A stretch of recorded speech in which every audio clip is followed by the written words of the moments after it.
It started with a knock on my office door, the kind that sounds polite, uncertain, the kind that changes everything. I glanced up from my monitor, half expecting a client or maybe someone from HR. But when I saw Olivia standing there, in a light lavender blouse and dark jeans, holding a manila folder to her chest like a shield, I felt something shift inside me. It wasn't just surprise. It was a quiet realization, like life had drawn a new line across my routine, and she was standing right on it.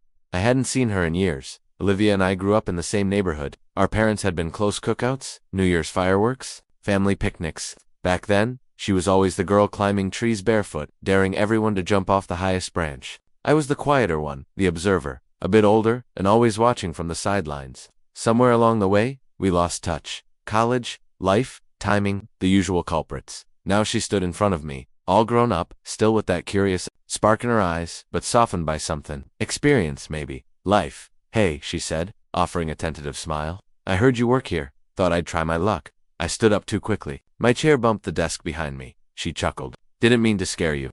You didn't, I said, flustered, brushing a hand through my hair. Just wasn't expecting ... you. I need a job, she said, stepping in and closing the door gently behind her. Something stable. And I figured ...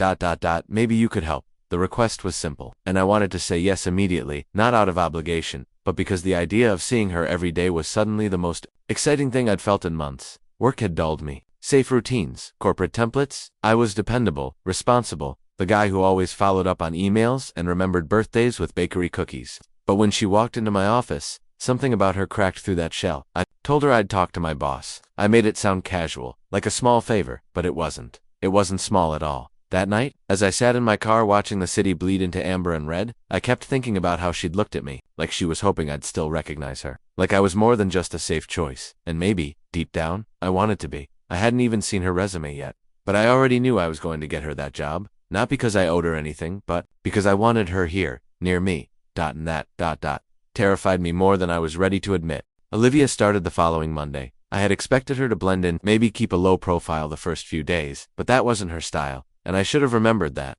By the end of the week, she already knew everyone's coffee orders, had organized the chaotic breakroom cabinets, and had somehow managed to charm our stone-faced receptionist, Karen, into smiling. Twice. We weren't in the same department. I worked in operations. She was brought in under admin, but we shared the same hallway. Our paths crossed more than once a day, always casually, always with that extra moment that lingered. One afternoon, I passed her desk as she was pinning a photo to the wall, a shot of her barefoot, holding a sparkler from one of our childhood 4th of Julys. I stopped in my tracks. Do you still have that? I asked. She turned startled, then smiled. Do you remember that night? Of course. You burned your foot 5 minutes later trying to dance with it. She laughed, low and warm. And you were the one who ran for the ice. I limped around like a drama queen for 2 days, just so you'd keep bringing me snacks. You manipulated me, I said. Mock offense. She winked. You were easy to manipulate. The banter was natural, familiar. It felt like we'd picked up a thread we hadn't touched in years. And yet it hadn't frayed at all. Later that week, the office announced a team-building retreat, just an overnight thing at a cabin-style lodge in the nearby hills. A mix of forced bonding exercises and badly catered meals. Normally, I dreaded those. But when Olivia leaned over in the meeting and whispered, "Do we get to bring snacks for emotional support?" I actually found myself looking forward to it. It rained the morning we left. The kind of steady, soaking rain that turns roads to mud and plans into chaos. The buses were late. The sky wouldn't stop growling, and by the time we got to the lodge, the cabins were soaked. One of the small sleeping lodges had a roof leak, and people scrambled to reorganize. That's when I overheard someone say, Olivia's room assignment was with a pair of senior managers who apparently snored like engines. I don't know what came over me. Instinct? Maybe. But I walked right up to the coordinator and offered to switch. Just like that. She raised an eyebrow. You're okay bunking co-ed? I nodded before I even thought about it. Olivia was surprised, but she didn't protest. She just gave me a knowing smile and said, I don't snore much. That night, we unpacked in silence, our bags sitting side by side. The cabin had 2 narrow twin beds pushed to opposite walls, a single lamp between them casting a soft yellow glow. The rain tapped lightly on the roof, steady and rhythmic. I feel like I should thank you, she said, sitting cross-legged on her bed, unbraiding her hair. I glanced over, trying not to stare too long. Her hair fell in loose waves around her shoulders, a damp glow, catching the light. I swallowed. No need, I said. I figured you'd rather not wake up to synchronized chainsaw impressions. She smiled at that, then tilted her head. Still the same guy who looked out for me at 10. There was something in her voice, not just fondness, but ... curiosity. I busied myself with pulling a sweatshirt over my head. And you're still the girl who tricked me into giving her the last popsicle? She laughed, quiet and easy, and for a second, we just looked at each other across the small room. Neither of us said anything, but it was there in the quiet, in the space between. Unspoken. Something new. Or maybe something old. Finally waking up, and I wasn't sure if that thrilled me or scared me more. The power went out just after 10 p.m. 1 second. I was lying on the stiff mattress reading emails on my phone, and the next, the screen dimmed and everything went black. A deep hush fell over the cabin, broken only by the rain still whispering on the roof and the distant crack of thunder, while Olivia said from across the room, "Either the apocalypse just started or someone plugged in a toaster and killed the grid." I laughed softly. Definitely apocalypse. I saw Karen smuggle in a bottle of wine.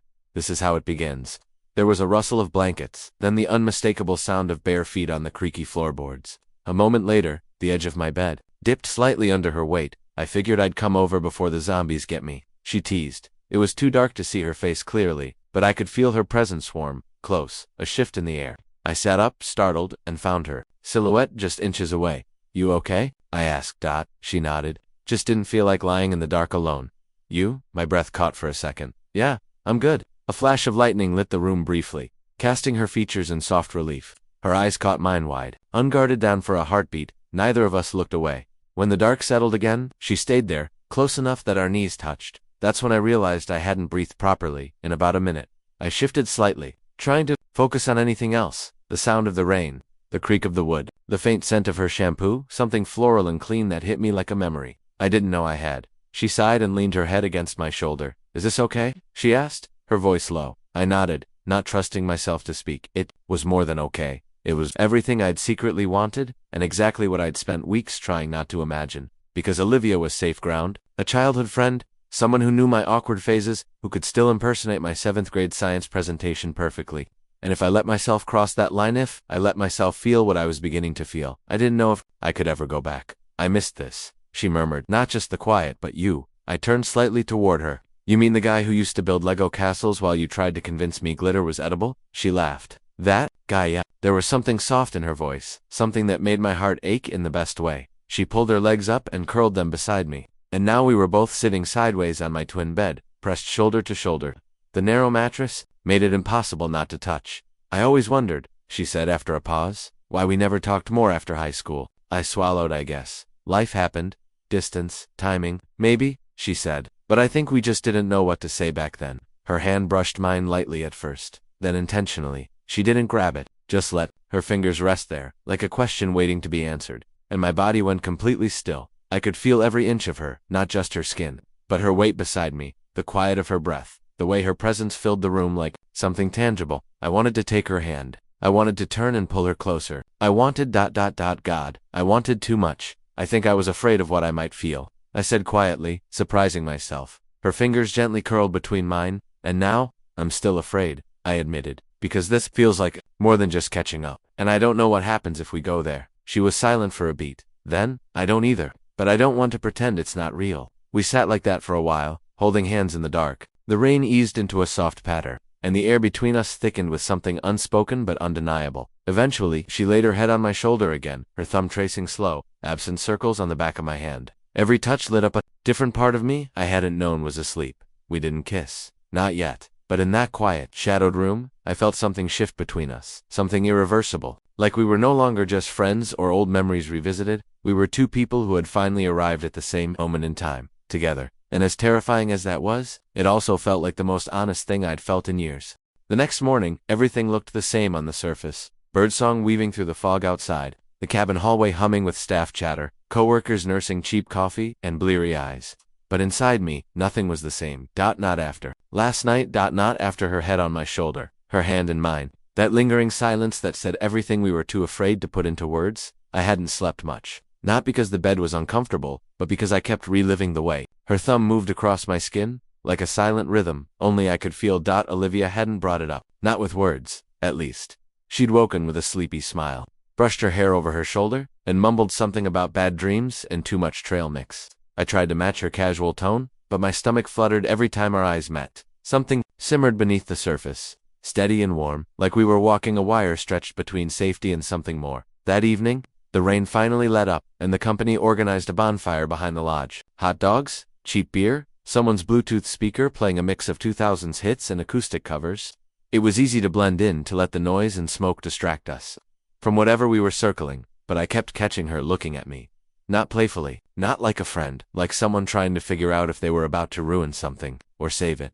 After the fire died down, people started disappearing back toward the cabins. Olivia stayed beside me, her hands buried in her hoodie pocket, shoulders hunched slightly from the chill, her cheeks glowed from the firelight, and her hair smelled like wood smoke. "Want to walk?" she asked softly. We took the gravel path that curved behind the trees, toward the edge of a small clearing. It was quiet there, damp leaves underfoot, the sky clearing just enough for the moon to break through in patches. She walked in front of me, her fingers brushing along low pine branches, her posture loose but unreadable. "I've been thinking," she said suddenly, stopping in the middle of the trail. I caught up, standing beside her.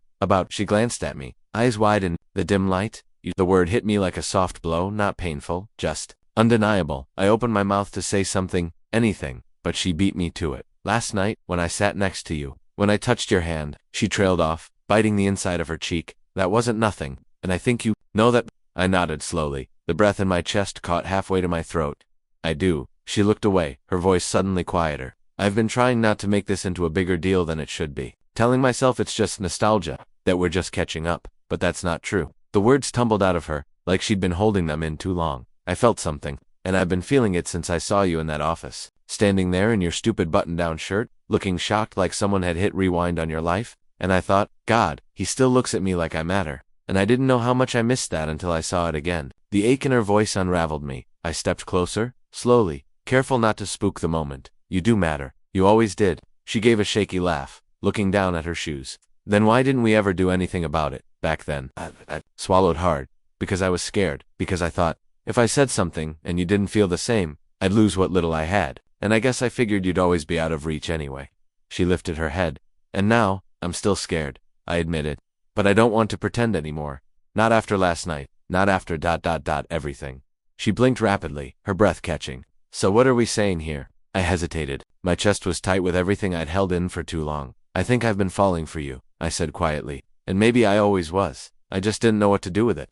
Her eyes searched mine, not for doubt, but for courage. "Say it again," she whispered. "I'm falling for you, Olivia." There was a long silence. Only the breeze moved between us, gentle and cool, like the forest itself was holding its breath. Then she stepped into me, not rushed, not dramatic, just close her arms finding their way around my waist, her forehead resting against my collarbone.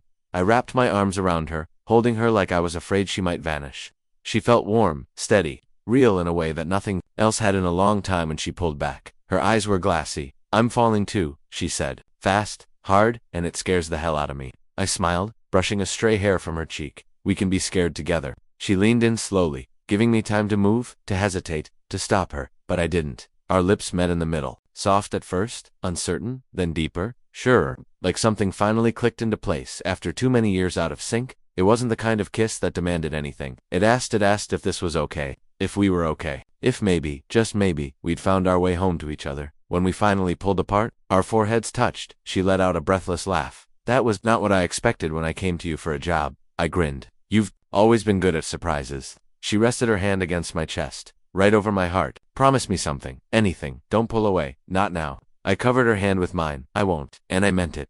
Whatever came next, complications, awkward Mondays, the looks from coworkers, none of it mattered in that moment, because I'd spent years playing it safe, and she had just made me brave enough to stop. We walked back to the cabin in quiet wonder, our hands clasped like we'd been doing it forever, though we both knew it was brand new. The world around us seemed different, chirper, more alive. Even the muddy trail felt like it had purpose. Beneath our feet, like we'd crossed some invisible line, and wouldn't, go back. Inside, the power had flickered back on. A soft glow hummed from the small lamp by her bed. I closed the door behind us, and for a second, we just stood there, looking at each other in the stillness. "Is it weird that I'm kind of relieved?" she said. I tilted my head, relieved that we finally said it, that I'm not going crazy. "You are," I said, walking toward her, "but not about this." She playfully shoved my shoulder, then curled up on the edge of her bed, tugging her hoodie over her knees. I sat across from her, resting against the bedpost, our legs nearly touching. "Okay," she said, exhaling. "So, now what?" It was the right question, the one that had been hanging in the air since the kiss, since everything shifted. I shrugged, but not casually. "We figure it out. Together." She smiled, soft and thoughtful. "Work's going to be complicated. Life's already complicated." "You're right," she sighed, nudging my knee with her foot. "But I don't want this to be a secret. I've done secrets before. They get heavy fast." I nodded. "Then it's not We don't have to pretend. Her eyes searched mine. Even if people talk, they will, I said. That's what people do. And your boss. You kind of pulled a string for me. I winced. He didn't break any policies. And I didn't promise you'd date me as part of the onboarding package. Good, she smirked. Because I would have negotiated harder. That made us both laugh. The kind of laughter that bubbles up when you're light again. When the weight of pretending finally slips off your chest. She leaned back on her elbows, letting her hair spill across the blanket. Do you remember that Halloween when I dressed as a dinosaur and chased you around with a plastic sword? I do. You tripped over your tail and cried for 10 minutes while insisting it was a tactical fall. She grinned. You gave me half your candy to cheer me up. You always knew how to get what you wanted. Her smile softened, eyes lingering on me in a way that felt less playful now, more certain. I want this, she said quietly. Whatever this is, I want it to be real. I stood up slowly, then crossed the small space between us, and sat beside her, careful not to crowd her. It is real, I said, and scary, and messy, and probably going to make Monday morning awkward as hell, but I want it to. She tilted, her head against my shoulder, her hand finding mine again like it was instinct now. I kissed her temple, gently. She exhaled, her whole body sinking into mine, like she finally believed me. We lay there for a while, side by side, not speaking, just breathing the same air, listening to the wind outside and the hum of the heater kicking on. Her fingers traced small circles on my wrist. My thumb brushed to the edge of hers. I never realized how much could be said in silence until I met someone I didn't need to hide from. Eventually, she whispered, promise me, we won't overthink this. No promises, I said, but I can. Promise to try with you. Good, she murmured, because I already started Googling weekend trips. I laughed, then turned and kissed her again. Slow, warm, grateful. Because for the first time in a long time, I didn't feel like I was waiting for life to happen. It was happening, and she was right here with me. Monday came faster than either of us wanted. Back in the office, fluorescent lights hummed overhead and keyboards clicked like nothing had changed. But everything had. We kept it simple. No dramatic announcements. No whispered gossip. Just two people moving through the day like professionals who, quietly, had chosen each other. Still, every glance carried a different kind of weight now. Every brush of our shoulders in the hallway, every smile across a conference table, it meant something. We were writing a new language, and the office just didn't know how to read it yet. At lunch, I walked past her desk and set a folded note beside her keyboard. No one noticed. No one needed to. When she opened it, I saw her lips curve into a private smile. It read, "Dinner tonight. You pick. I'll bring the wine and my questionable taste in movies." She sent back a reply on a yellow post-it stuck to my coffee cup deal. But I get to pick the pajamas you wear. That was us now. Quiet, flirting, wrapped in humor. 1,000 little connections threading together across the ordinary moments. That evening, I picked her up just after 6. She wore a soft blue sweater and jeans, and her hair was down, loose, and effortless. She carried a grocery bag in one hand and held out the other toward me with a small object, a key. I looked at her, unsure. For emergencies, she said, then grinned, or when you bring wine, but forget the corkscrew. I took it slowly, turning it over in my fingers. It was just a key. Cold, metallic, nothing extraordinary. And yet, it felt heavier than anything I'd ever held. You sure? I asked, voice lower now. She nodded. I've never been more sure about anything in my life. We made dinner together, simple pasta, a salad, nothing fancy. I grated too much cheese. She poured too much wine. She told me about a ridiculous meeting that morning, and I tried to focus. But I kept getting distracted by the way she moved around the kitchen like she already belonged there. After dinner, we curled up on her worn-out couch. My head rested against the top of hers, her fingers laced through mine under the blanket. A movie played softly in the background, something we weren't really watching. She shifted, pressing her cheek to my chest. You know this is going to be complicated, right? I do. There will be days when we don't get it right. I looked down at her, brushing my thumb over the back of her hand. I'm not asking for perfect. What are you asking for? Just this. You and me, being honest. Showing up, trying. She tilted her head up and kissed me. Not like the first time, tentative and questioning, but fully, like she'd made her decision and meant it. We didn't need to talk about forever. Not yet. But we were both leaning toward it later. Before I left, she walked me to the door, fingers still linked with mine. You sure you don't want to stay? She asked, teasing, but not entirely joking. I do, I said, but we both have early meetings tomorrow. She rolled her eyes. Being adults is overrated. Tell that to my inbox.